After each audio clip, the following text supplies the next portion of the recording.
Tungod to mga kamlina. Nagya po may karon tres dagat to. Dagat tipo na siya. Kamlinaw. Nami saging amo ilong ako saging. Saging.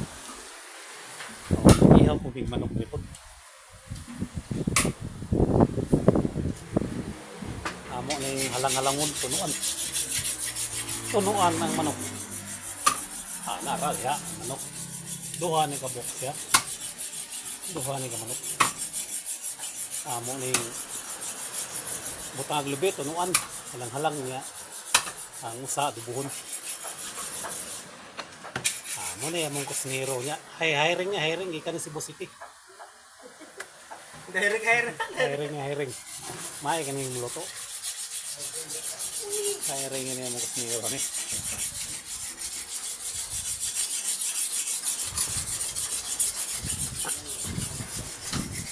Kanon wala luto na. Pero man namin mahok yuto nga piprasyon na mo nag-yuto. Sudan kay na nukos na may na managat pero pag dunggo para to na yung kilo res nukos. Sin to 20 ra kilo. Sa nukos mga kamulina. Amo nang lumagon saging ya. Yung saging mga kamulina nakarelate ko aning sa unang panahon.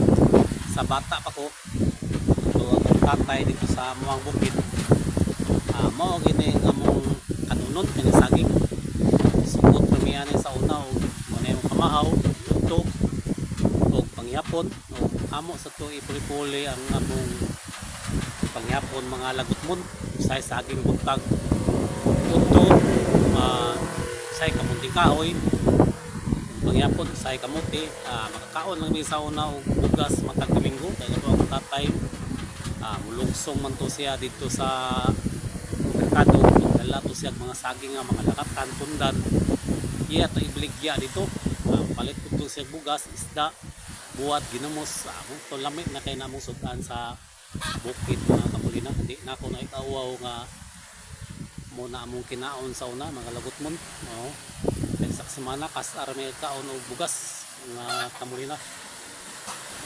bentahan na lang gani karon ng mga bata kay di na maka